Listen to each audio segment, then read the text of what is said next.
pendant 2 décennies. La famille de Natalee Holloway a souffert d'une douleur émotionnelle atroce à cause de sa mort. Le principal suspect n'a jamais admis ce dont il est accusé avant de longues années de secret et de déni de sang-froid. Aussi soulageante que soit sa confession, elle ne suffit pas à ramener Natalee, une fille bien aimée et une grande amie. Maintenant que tout est résolu, rejoignez-nous pour découvrir tous les éléments de l'affaire Natalee. La justice, enfin. Si vous étiez au début des années 2000, vous vous souvenez probablement du visage de Natalee Holloway. Son sourire était sur toutes les chaînes d'information. Son nom dans tous les titres. Elle avait 18 ans, venait d'obtenir son diplôme de fin d'études secondaires en Alabama et était censée faire un voyage de célébration à Aruba avec ses camarades de classe en mai 2005. Mais ce qui avait commencé comme une escapade ensoleillée a tourné au cauchemar. Un cauchemar qui allait hanter sa famille et captiver le public pendant les 2 décennies suivantes. Pendant des années, personne n'a su exactement ce qui s'était passé. Il y a eu des rumeurs, des suspects, des impasses et d'innombrables émissions spéciales dans les médias. Tout le monde avait une théorie. L'affaire semblait figée dans le temps. Un point d'interrogation déchirant qui refusait de trouver une réponse. Au centre de ce mystère se trouvait un homme, Joran Vandersloot. Il a été la dernière personne à avoir été vue avec Natalee et il est rapidement devenu le principal suspect. Mais en l'absence de cadavres ou de preuves concrètes, rien ne tenait. En 2023, tout a changé. Dans une salle d'audience tranquille de Birmingham, en Alabama, la vérité a fini par éclater. Et c'était encore plus sombre que ce que la plupart des gens imaginaient. Dans le cadre d'un accord de plaidoyer pour des accusations d'extorsion non liées, Joran a finalement avoué, non seulement d'avoir su ce qui s'était passé, mais aussi de l'avoir tué. Selon ses aveux, il a fait des avances sexuelles à Natalee sur la plage. Elle l'a repoussé et il l'a battue à mort avec un parpaing, puis a poussé son corps dans la mer. C'est comme ça. Pas de drame, pas de mystère, juste la vérité crue et terrible. Pour Beth Holloway, la mère de Natalee, le moment était aussi surréaliste que bouleversant. Elle a passé 18 ans à chercher des réponses, à suivre des pistes qui ne menaient nulle part, à espérer une avancée. Et la voilà enfin, pas par la justice d'Aruba, pas par de nouvelles preuves, mais par la bouche de l'homme qui l'avait tourmentée toutes ces années. C'est fini, a-t-elle dit. Joran Vandersloot n'est plus un suspect, il est l'assassin. Il y avait une certaine force dans sa voix, mais on pouvait encore entendre la douleur derrière elle. La clôture est une chose délicate. Parfois, elle apporte la paix. Parfois, elle rouvre les blessures. Et si vous vous demandez pourquoi il s'est présenté au tribunal de l'Alabama, voici ce qu'il faut savoir. Ce n'était pas à cause du meurtre de Natalee, c'est parce qu'en 2010, Joran a tenté d'extorquer $250 à Beth Holloway, lui proposant de révéler où se trouvait le corps de Natalee en échange de l'argent. Elle lui a donné un acompte et il lui a donné des vies. C'est ce qui lui a valu d'être extradé du Pérou, où il purgeait déjà une peine de 28 ans pour le meurtre d'une autre femme, Stephanie Flores, en 2010. Il s'avère qu'il ne s'est pas arrêté à Natalee, la confession. Dès le début, Vandersloot a joué un rôle central dans le mystère entourant la disparition de Holloway.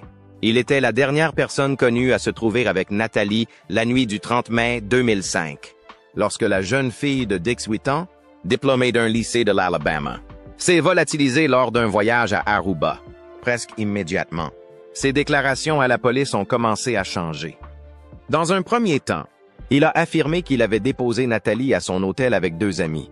Puis il a changé d'avis, affirmant qu'il l'avait laissée sur la plage. Les incohérences de ces récits ont suscité l'indignation et la suspicion du public. Mais malgré des recherches et des interrogatoires approfondis, aucune preuve concluante n'a pu être apportée. Au cours des années suivantes, Vandersloot a continué à se faire connaître du grand public, offrant souvent des informations sensationnelles mais invérifiables sur ce qui s'est passé cette nuit-là. En 2008, le journaliste néerlandais Peter R. de Vries a enregistré secrètement Vandersloot, semblant admettre qu'il était présent lorsque Natalee est morte et qu'il s'est débarrassé de son corps. Pourtant, lorsqu'il a été confronté à cet enregistrement, il l'a qualifié d'invention, de mensonges destinés à gagner la confiance d'un supposé trafiquant de drogue. C'est devenu une habitude. Vandersloot faisait des aveux, puis se rétractait en affirmant qu'il s'agissait de mensonges destinés à tromper, à induire en erreur ou à tirer profit de l'attention des médias. Ses motivations sont devenues de plus en plus suspectes. En 2010, Vandersloot a tenté d'extorquer la mère de Natalie, Beth Holloway, en lui proposant de révéler l'emplacement des restes de Natalie en échange. Après avoir reçu un paiement partiel, il a conduit son avocat à une maison qui s'est avérée être une fausse piste. Cet acte a finalement donné lieu à des poursuites fédérales aux États-Unis, pour extorsion de fonds et escroquerie, ce qui a contribué à dépeindre Vandersloot non seulement comme un personnage manipulateur, mais aussi comme une personne prête à transformer en marchandise le chagrin d'une mère. Le tournant s'est produit en 2023, près de 20 ans après la disparition d'Holloway, lorsque Vandersloot, menacé d'extradition et d'inculpation aux États-Unis, a été inculpé. A fait des aveux que les services de police ont qualifiés de crédibles et détaillés. Dans sa déclaration, il a admis qu'il avait tenté d'agresser sexuellement Natalie et que, lorsqu'elle avait résisté, il était devenu violent, la frappant à la tête avec un parpaing et se débarrassant de son corps. Ces aveux, contrairement aux précédents, faisaient partie d'un accord officiel, ce qui les rend légalement contraignants et admissibles. C'était la première fois que Vandersloot présentait un récit comportant suffisamment de détails corroborants pour être considéré comme véridique par les autorités. Ces derniers aveux ont non seulement confirmé ce que beaucoup soupçonnaient depuis des années, mais ils ont également mis en évidence les tendances manipulatrices de Miss Vandersloot. Il a joué avec la vérité pendant près de 20 ans, entraînant une famille en deuil dans un labyrinthe de mensonges. La nature de ces aveux, froise, dépourvue d'émotions et de remords, a donné un aperçu d'un individu profondément perturbé, dont le besoin de contrôle et d'attention l'emportait souvent sur sa volonté de dire la vérité.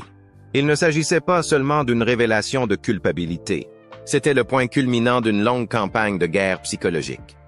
Les aveux de Joran Vandersloot dans l'affaire Natalie Holloway sont moins un moment de justice qu'une amère confirmation. Ils ferment un chapitre, mais n'apportent guère de réconfort, car ils soulignent combien de temps il a caché la vérité et la douleur qu'il a infligée dans l'intervalle. Il ne s'agit pas seulement d'un crime. Il s'agit de la manipulation de la vérité, de l'armement de l'incertitude et de la révélation tardive de la conscience d'un tueur, longtemps enfoui sous des couches de tromperie. Le chemin a été long jusqu'à ce qu'ils arrivent à la confession du suspect. Le 5 juin, les autorités d'Aruba ont arrêté 2 anciens agents de sécurité, Nick John et Abraham Jones, soupçonnés d'avoir enlevé et assassiné Natalie Holloway. Les 2 hommes avaient déjà travaillé à l'hôtel Allegro, qui était alors fermé pour rénovation. Bien que les autorités n'aient jamais expliqué publiquement les raisons de leur arrestation, les médias ont suggéré que les déclarations de Joran Vandersloot et des frères Kalpoe avaient pu influencer la décision. En outre, John et Jones étaient connus pour fréquenter les hôtels afin de rencontrer des femmes, et l'un d'entre eux avait déjà eu affaire à la justice. Les 2 hommes ont été détenus pendant plus d'1 semaine, mais ont été libérés le 13 juin sans avoir été inculpés. Quelques jours plus tard, le 9 juin, la police a arrêté Joran Vandersloot et les frères Deepak et Satish Kalpoe, soupçonnés d'enlèvement et de meurtre. En vertu de la législation d'Aruba, les autorités peuvent arrêter une personne sur la base d'un fort soupçon, mais doivent continuer à justifier la détention par des preuves de plus en plus nombreuses lors des contrôles judiciaires. Le chef adjoint de la police, Gerald Dompig, a déclaré par la suite que ces 3 personnes avaient été au centre de l'enquête dès le début. La surveillance policière, les écoutes téléphoniques et le contrôle des courriels ont commencé dans les 3 jours qui ont suivi le signalement de la disparition de M. Holloway. Toutefois, M. Dompig a également indiqué que les pressions exercées par la famille de M. Holloway avaient incité les autorités à agir plus tôt que prévu et à arrêter les suspects avant de recueillir davantage de preuves. Le 11 juin, David Cruz, porte-parole du ministre de la Justice d'Aruba, a annoncé à tort que Natalie était morte et que les autorités savaient où se trouvait son corps. Il s'est ensuite rétracté, affirmant qu'il avait été mal informé. Le même soir, Dom Pig a déclaré à l'Associated Press que l'un des suspects avait admis que quelque chose de grave était arrivé à Natalie après qu'ils l'eurent emmenée à la plage et que la police avait été conduite sur les lieux. Le lendemain, les représentants du ministère public n'ont ni confirmé ni infirmé cette affirmation, se contentant de déclarer que l'enquête avait atteint une phase critique. Le 17 juin, une sixième personne, le disc jockey local Steve Gregory Crows, a été arrêté après avoir été impliqué par l'un des premiers suspects. Puis, le 22 juin, le père de Joran, Paulus van der Sloot, a été interpellé pour être interrogé et brièvement arrêté. Crows et Paulus ont été libérés le 26 juin. Pendant tout ce temps, les histoires racontées par les suspects ont changé à plusieurs reprises. Tous trois ont finalement affirmé que Joran et Natalie avaient été déposés sur la plage près de l'hôtel Marriott et que les frères Kalpoe les avaient laissés là. Joran a d'abord dit qu'il avait laissé Natalie saine et sauve sur la plage. Selon l'avocat de Satish Kalpoe, Joran a ensuite appelé le DPAC et lui a envoyé un SMS 40 minutes plus tard pour lui dire qu'il rentrait chez lui à pied. Dans une autre version des faits, Joran a affirmé qu'il avait été déposé à son domicile tandis que les frères Kalpoe étaient partis en voiture avec Natalie, une version que la police a par la suite rejetée.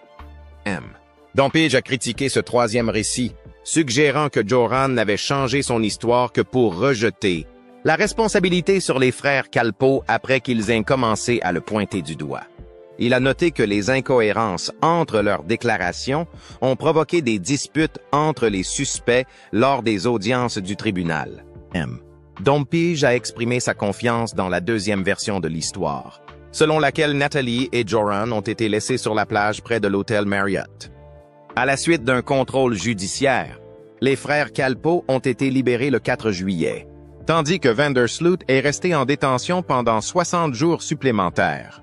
Le 4 juillet 2005, l'armée de l'air royale néerlandaise a envoyé des avions F-16 équipés de capteurs infrarouges pour aider à la recherche de Natalie Holloway, mais ils n'ont rien trouvé. Plus tard, en mars 2006, des images satellites ont été comparées à des photos plus récentes afin de détecter tout changement dans le paysage qui pourrait suggérer un lieu de sépulture. Après qu'un jardinier local a affirmé avoir vu Joran van der Sloot et les frères Kalpoe près du Racquet Club d'Aruba tôt le 30 mai, un étang voisin a été partiellement vidé, mais rien n'a été trouvé. Un autre renseignement a été fourni par un jogger qui a déclaré avoir vu des hommes enterrer une femme blonde dans une décharge qui avait déjà été fouillée une fois. Les autorités ont fouillé la décharge 3 fois de plus avec des chiens détecteurs de cadavres, mais n'ont trouvé aucune preuve. Le FBI et la police d'Aruba ont collaboré à l'enquête, analysant du ruban adhésif contenant des cheveux blonds. Cependant, les tests ont montré que les cheveux n'appartenaient pas à Holloway.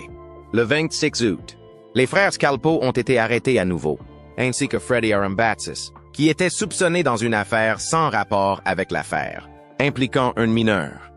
Dom Pig a admis par la suite que ces arrestations avaient pour but de faire pression sur les suspects pour qu'ils avouent, ce qui a échoué. En septembre 2005, un juge a ordonné la libération de tous les suspects, qui devaient rester disponibles pour être interrogés. Toutes les restrictions ont été levées le 14 septembre. Joran van der Sloot a donné plusieurs interviews aux médias dans les mois qui ont suivi. Sur Fox News, en mars 2006, il a affirmé que Mme Holloway voulait avoir des relations sexuelles, mais qu'il avait refusé parce qu'il n'avait pas de préservatif.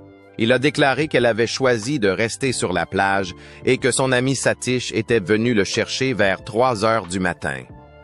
Cependant, l'avocat de Satish a affirmé que ce dernier était allé se coucher et qu'il n'était jamais allé chercher Joran cette nuit-là. Joran a admis avoir menti dans un premier temps, mais il a affirmé avoir agi ainsi parce qu'il pensait que Holloway serait bientôt retrouvé. Début 2006, le FBI a réinterrogé les camarades de classe de Holloway et la police de Rubin a effectué d'autres recherches près de la plage de l'hôtel Marriott et des dunes de sable. Mais aucune n'a donné de résultat, avant de se retirer de l'affaire. Le chef de police Gerald Dompige a déclaré dans une interview qu'il pensait que Holloway avait pu mourir d'un empoisonnement à l'alcool ou à une substance, et que son corps avait été caché par la suite. Il a également affirmé que l'enquête avait coûté environ 3 millions de dollars à Aruba. La famille de Natalee Holloway a rejeté toute allégation de toxicomanie. Le 11 avril 2006, le père de Natalee, Dave Holloway, a publié un livre détaillant la recherche de sa fille et accusant les autorités d'Aruba de corruption et de mauvaise gestion. Pour beaucoup, l'affaire est résolue, mais ce n'est pas un triomphe. C'est plutôt comme une blessure qui n'a jamais cicatrisé et qui se déchire à nouveau. Nous avons enfin obtenu la réponse, mais elle vient de la pire personne possible. De la pire façon possible. Il n'y a pas de fin heureuse ici, juste un sentiment de résolution sinistre. Comment est-elle morte exactement? Voyons ce qu'il en est d'après les paroles de Joran. La mort brutale de Natalee? Natalee Holloway est morte de façon violente et tragique, selon les aveux que Joran Vandersloot a finalement fait en 2023. Après des années de mensonges et de demi-vérités, il a admis qu'il l'avait tuée la nuit de sa disparition à Aruba en 2005. Dans sa déclaration, il a dit qu'il essayait de l'agresser sexuellement et que lorsqu'elle a refusé et a essayé de se débattre, il est devenu enragé. C'est alors qu'il s'est emparé d'un parpaing et l'a frappé à la tête. Le coup l'a tué sur le coup, selon ses propres dires. Ce qui est particulièrement troublant, c'est la façon dont Vandersloot a calculé son coup, même après les faits. Il a déclaré avoir traîné son corps jusqu'à l'océan et s'en être débarrassé, ce qui explique que, malgré des recherches massives au fil des ans, sa dépouille n'a jamais été retrouvée. Pendant près de 20 ans, il a laissé sa famille souffrir sans pouvoir tourner la page, tout en continuant à faire de faux aveux, à changer d'histoire à plusieurs reprises et même à essayer de profiter de leur désespoir en vendant de fausses informations sur ce qui lui était arrivé. Les détails qu'il a donnés dans ses derniers aveux correspondaient à ce que les autorités soupçonnaient depuis des années. Il ne s'agissait pas d'un nouveau stratagème pour attirer l'attention. Cette fois, le récit était étayé par des faits précis qui concordaient avec des enquêtes antérieures. Et s'il n'a pas ramené Natalee à la vie, il a finalement donné à sa famille une réponse déchirante qu'elle attendait depuis près de 20 ans. La question de savoir si le corps de Natalee Holloway sera un jour retrouvé hante sa famille, les enquêteurs et le public depuis près de 20 ans. Malgré des efforts inlassables, de nombreuses recherches et un éclairage international sur l'affaire, son corps n'a jamais été retrouvé. Si les derniers développements, notamment les aveux tant attendus de Joran Vandersloot, ont enfin apporté des réponses sur ce qui lui est arrivé, la possibilité de retrouver son corps reste douloureusement incertaine. Selon les aveux de Joran Vandersloot, 2023, Natalee a été tuée et son corps jeté dans l'océan peu après sa disparition. Il a affirmé l'avoir frappé à la tête avec un parpaing sur la plage, puis l'avoir traîné dans l'eau, si ce récit est exact, et les autorités pensent qu'il l'est probablement. Il représente un énorme défi pour tout espoir de retrouver sa dépouille. L'océan est vaste et impitoyable. Les marées, les courants et l'activité marine pendant près de 20 ans auraient rendu la préservation et la récupération pratiquement impossibles. En d'autres termes, même avec la vérité en main, la nature a probablement effacé la dernière trace physique d'elle. Au fil des ans, de nombreuses recherches ont été menées dans des étangs, des dunes de sable et même des décharges, toutes basées sur des tuyaux, des pistes ou des aveux, dont beaucoup se sont révélés être des mensonges ou des impasses. Des chiens cadavériques ont été amenés, des étangs ont été asséchés et l'imagerie satellite a été utilisée pour détecter les sols perturbés. Le FBI a même testé des échantillons de cheveux et du ruban adhésif. Mais rien de tout cela n'a abouti à la découverte du corps. L'échec des recherches a non seulement approfondi le mystère, mais a également épuisé émotionnellement ses proches, en particulier ses parents, qui n'ont jamais cessé de se battre pour obtenir des réponses. L'absence de corps signifiait qu'il n'y avait pas de conclusion, ni sur le plan juridique, ni sur le plan émotionnel. Ce qui rend cette affaire particulièrement tragique, c'est qu'elle a été façonnée non seulement par un crime horrible, mais aussi par des années de tromperie. Les mensonges et les manipulations de Joran van der Sloot ont considérablement retardé la manifestation de la vérité. Il a changé d'histoire à de nombreuses reprises, a fait de faux aveux et a même tenté d'extorquer de l'argent à la mère de Natalie. À chaque nouvelle version des événements, l'attention se déplace et les enquêteurs sont contraints de chasser les fantômes. La vérité était toujours hors de portée. Lorsqu'un récit crédible est apparu en 2023, le mal était déjà fait. Trop de temps s'est écoulé. Trop d'indices ont probablement été perdus par le temps et la nature. Il y a toujours une chance, aussi infime soit-elle, que ces restes soient retrouvés. Peut-être par un plongeur sur le rivage, ou lors d'un futur projet de construction ou d'excavation. Mais la plupart des experts s'accordent à dire qu'après tout ce temps, c'est peu probable. L'océan, si c'est vraiment là qu'elle a été abandonnée, offre très peu de secondes chances lorsqu'il s'agit de récupérer des restes. Contrairement à une tombe ou à une décharge, ils ne se conservent pas. Ils se dispersent. C'est une réalité déchirante à laquelle doivent faire face de nombreuses familles touchées par des disparitions en mer. Pourtant, pour la famille de Natalie, l'aveu final est peut-être ce qui se rapproche le plus d'une fin de non-recevoir. Savoir ce qui lui est arrivé, même sans pouvoir la ramener à la maison, c'est quelque chose. C'est une réponse qui leur a été refusée pendant si longtemps. Si la récupération physique de son corps ne se fera peut-être jamais, la vérité, longtemps enfouie sous les mensonges, a enfin été révélée. Et parfois, lorsque les preuves matérielles sont perdues, la vérité devient la seule forme de justice qui reste. Natalie n'est pas morte d'une manière mystérieuse. Il n'y a pas eu de dissimulation élaborée impliquant plusieurs personnes, ni d'espoir qu'elle ait survécu d'une manière ou d'une autre. Elle a été tuée dans un acte de violence insensé par quelqu'un qu'elle venait de rencontrer et qui a ensuite passé des années à cacher cruellement la vérité. Même le processus d'élucidation de l'affaire a été long et macabre. Critiques sur l'enquête.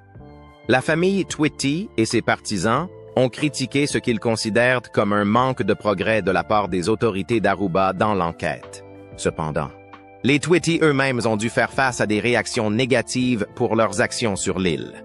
Les critiques les ont accusés de supprimer des informations susceptibles de donner une image négative de Natalie Holloway, en encourageant ses camarades de classe à ne pas parler de l'affaire et en utilisant les médias pour promouvoir leur propre version des événements.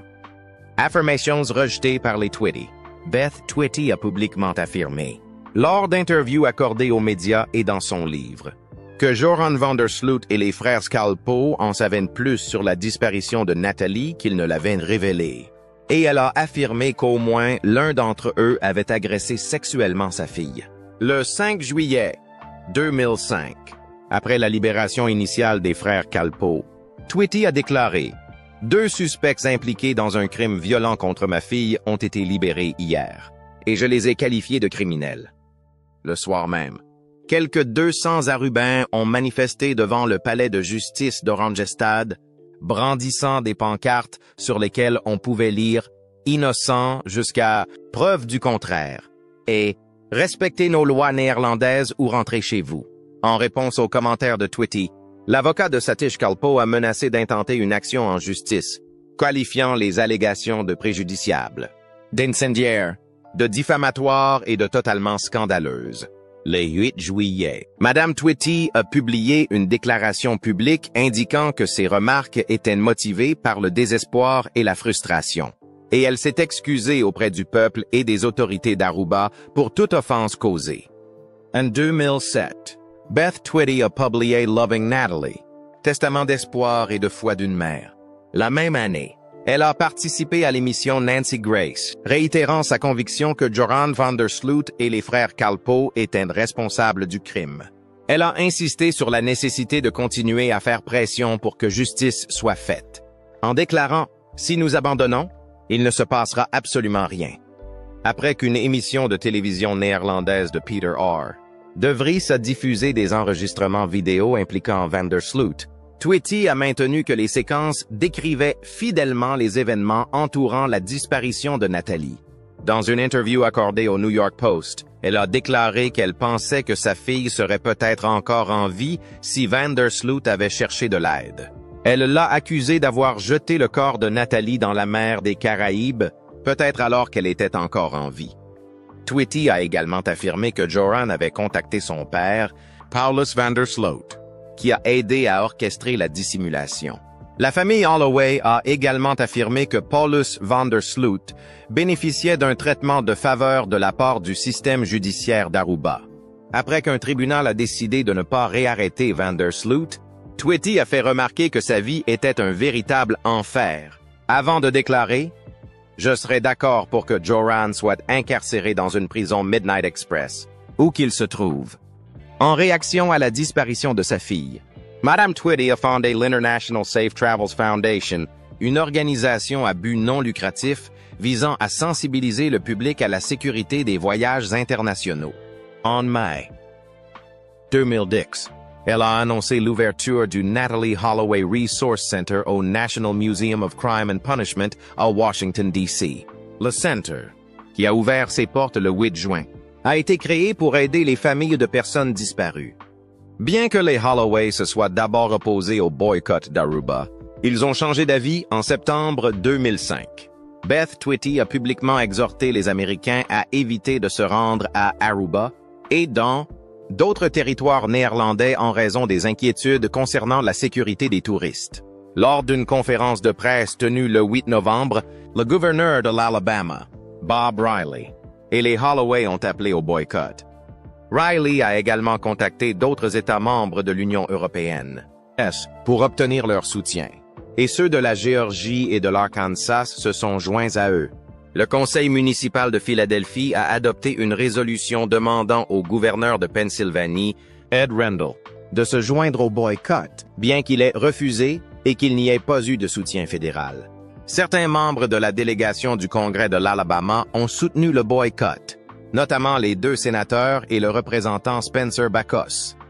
Le sénateur Richard Shelby a écrit à l'American Society of Travel Agents pour lui faire part de ses inquiétudes concernant la sécurité des voyageurs américains. Le sénateur Richard Shelby a écrit à la Société américaine des agents de voyage pour exprimer ses inquiétudes quant à la sécurité des citoyens américains à Aruba, déclarant que nous ne pouvons pas croire que nous serons protégés pendant notre séjour à Aruba. En réponse, le premier ministre d'Aruba, Nelson Oduber, a défendu les enquêteurs de l'île et critiqué le boycott qu'il a qualifié d'absurde et d'irresponsable, déclarant que nous ne sommes pas des guérilleros, que nous ne sommes pas des terroristes et que nous ne représentons pas une menace pour les États-Unis ni pour l'Alabama, les milieux du tourisme et des affaires d'Aruba, ainsi que des représentants du gouvernement, ont formé le groupe de travail sur la communication stratégique d'Aruba pour contrer les images négatives de l'île. Le groupe, comprenant des représentants de l'Association hôtelière et touristique d'Aruba et de l'Autorité touristique d'Aruba, a publié des déclarations et participé à des apparitions dans les médias pour s'opposer au boycott et défendre le traitement de l'affaire par l'île. Oui, les médias ont joué un rôle important dans les récits et même la presse n'a pas rendu justice à Natalee dès le début. Couverture médiatique. Lorsque Natalee Holloway a disparu, il n'a pas fallu longtemps aux médias pour s'emparer de l'histoire et ne plus la lâcher. Dès que la disparition de l'adolescente de l'Alabama a été signalée, son visage est apparu partout, les chaînes d'information par câble, en particulier aux US, les chaînes d'information par câble, en particulier aux États-Unis, ont relayé l'histoire 24 heures sur 24, pendant des semaines, voire des mois. Il semblait qu'on ne pouvait pas allumer la télévision sans entendre le nom de Natalee. Ce qui n'était au départ qu'une affaire locale de personnes disparues s'est rapidement transformé en un spectacle médiatique international. Si l'affaire a tant attiré l'attention, c'est en grande partie parce qu'elle présentait tous les éléments sur lesquels les médias ont tendance à se focaliser. Une jeune femme blanche et séduisante disparaît lors d'un voyage de fin d'études sur une île tropicale. Le récit était convaincant et les chaînes d'information se sont fortement appuyées sur l'attrait émotionnel. La mère de Natalee, Beth Holloway, est devenue un visage très public de la recherche, défendant inlassablement sa fille dans des émissions telles que Nancy Grace, Larry King Live et The Today Show. Sa douleur était vive et sa persévérance à chercher des réponses a fait la une des journaux à plusieurs reprises. Les médias ont suivi tous ses déplacements à Aruba, souvent en temps réel. Les chaînes câblées, en particulier Fox News et CNN, ont joué un rôle majeur en faisant de l'affaire Holloway un sujet quotidien. Les émissions ont diffusé des séquences qui spéculaient à l'infini sur les suspects, les motifs et les théories possibles, dont beaucoup n'étaient pas fondés sur des faits vérifiés. Des interviews de membres de la famille, d'amis et même de personnes n'ayant aucun lien réel avec l'affaire ont été réalisées en permanence. Joran Vandersloot, le principal suspect, est devenu un nom connu de tous en grande partie grâce à cette exposition médiatique incessante. Une partie de la couverture a même viré au tabloïd, le dépeignant comme le méchant d'une sorte de feuilleton télévisé. Si les projecteurs braqués sur lui ont contribué à maintenir la pression sur les autorités d'Aruba pour qu'elles poursuivent de l'enquête, ils ont également suscité des critiques. Nombreux sont ceux qui ont souligné la couverture disproportionnée dont Holloway a fait l'objet par rapport à d'autres cas de disparition, en particulier ceux impliquant des personnes de couleur. L'expression « syndrome de la femme blanche disparue » a commencé à faire son chemin à cette époque, car les gens ont commencé à reconnaître le modèle des médias, qui se concentrent fortement sur les victimes féminines jeunes, blanches, de classe moyenne ou supérieure, tout en ignorant largement les autres. Les autorités d'Aruba et la population locale ont également entretenu une relation compliquée avec la frénésie médiatique. Certains se sont d'abord réjouis de l'attention portée par les médias, espérant qu'elle aiderait à résoudre l'affaire. Mais au fil du temps, les frustrations se sont accrues. Les autorités d'Aruba ont été critiquées à la fois équitablement et injustement à l'antenne, et de nombreux habitants ont eu l'impression que leur île était injustement dépeinte. La presse négative a même entraîné une baisse du tourisme. La couverture médiatique a souvent suggéré un niveau de corruption ou d'incompétence au sein des forces de police locales, ce qui a entraîné des tensions entre les autorités américaines et les autorités d'Aruba. Au fil du temps, les médias ont cessé de chercher à élucider la disparition de Natalie pour s'intéresser aux lacunes de l'enquête elle-même. Chaque fois que de nouveaux éléments, même mineurs, apparaissaient, ils faisaient l'objet d'une information de dernière minute. Et chaque fois que Joran Vandersloot disait quelque chose, qu'il s'agisse d'un aveu, d'une rétractation ou d'un nouveau rebondissement, cela faisait la une des journaux. Les médias n'arrivaient pas à se détacher de l'affaire et, d'une certaine manière, le public non plus. L'histoire est devenue plus qu'une simple personne disparue. C'était une obsession pour les médias.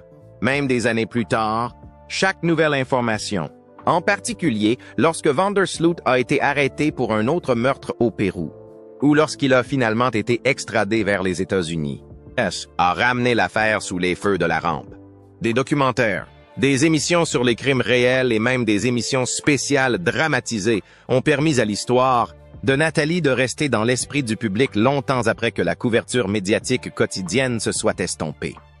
Des plateformes telles que Dateline NBC, 2020 et les services de streaming ont toutes revisité l'affaire à de multiples reprises, en essayant de reconstituer ce qui s'était réellement passé. En fin de compte, l'affaire Natalie Holloway a marqué un tournant dans la manière dont les médias couvrent les histoires de personnes disparues. Elle a mis en lumière le pouvoir de l'attention du public, les inconvénients du sensationnalisme et le déséquilibre dans la manière dont les affaires sont choisies pour une couverture de masse. Si les médias ont incontestablement contribué à maintenir l'affaire en vie et à faire pression sur les autorités, ils ont également révélé certains des aspects les plus sombres de la couverture médiatique, comme la partialité, la surexposition et la frontière floue entre le journalisme et le divertissement. Si vous vous souvenez vous aussi de l'affaire Natalie, n'hésitez pas à nous faire part de vos commentaires dans la section commentaires. Abonnez-vous à la chaîne pour en savoir plus.